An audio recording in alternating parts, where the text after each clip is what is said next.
Our project is a graphic novel entitled Black Lives Matter, A Lesson Through Art. After the devastating loss of George Floyd and the recent events around police brutality, we wanted to know what Boston was doing for the Black community and if the city was supporting protest art like murals. We found that certain statues were being taken down due to them portraying racism, and murals were being painted. However, we also found that people were vandalizing the murals, and we produced our issue. Audience. Our intended audience are children from 6 to 10 years old. Some children might hear the recent events and not understand enough about the protest art. Or, like our main protagonist in our graphic novel, they might be influenced by people around them. By explaining the importance of art at an early stage, it can make future generations treasure and support it. Our stance. We feel very strongly about the Black Lives Matter movement, and we want to inform others about it as well. Why a graphic novel? A graphic novel helps us present our solution, and it allows us to show the audience the protest art around Boston. Black Lives Matter, A Lesson Through Art. Nathan is in his living room watching TV while his parents argue in the kitchen. He sees his father holding a newspaper with a headline that says "Protests Turn to Riots," with a picture of George Floyd. His father is screaming, "All lives matter." There's a knock on the door, and Nathan shuts the TV off and gets to the door, knowing it's his best friend. Michael. The parents go silent, embarrassed that their son's friend might have heard them yelling. Have a good time, sweetie.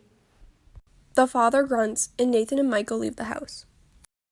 Where are we going? I thought we'd go to the common and meet my brother after his class. At the common, they sit under a tree watching a video when Nathan brings up the protests.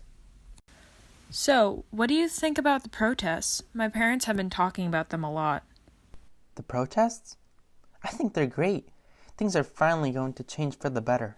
Change? Why does anything have to change? Isn't everything fine the way it is? From your point of view, it is. Point of view? What are you guys talking about?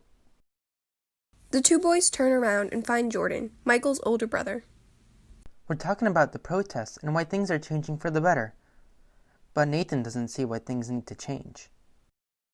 Both of you come with me. We're going on a field trip. All three of them walk towards a statue that depicts Abraham Lincoln standing over a kneeling slave. The statue doesn't represent equality. It's a white man standing over a black man. But what about all the riots? Isn't this just separating everyone? Actually, it's the opposite. A lot of people have come together during this time. Come on, I have some other stuff to show you. They walk to the subway and get on a train heading to Roxbury. While on the train, the best friend's brother pulls out his phone and shows him a mural that was painted in Worcester. Wow, that's amazing. Isn't it? 18 different artists came together to create it, putting their own touch on every letter. It's in Worcester. That's why we didn't go see it in person. They get off their stop and head towards their next destination.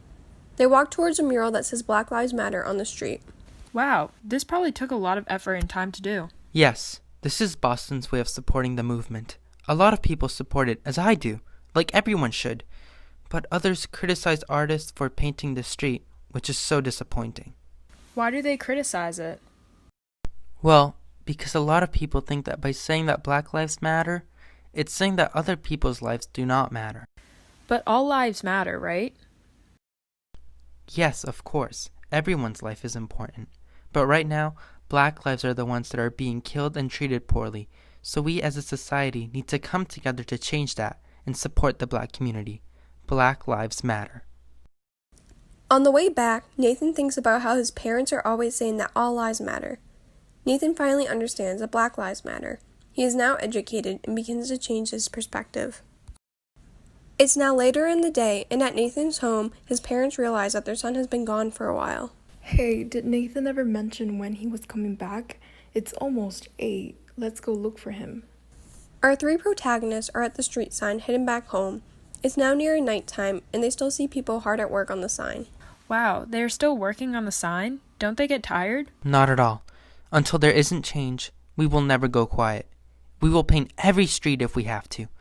But until we are valued the same, we won't stop. A man approaches them and asks them if they want to help with painting the street mural.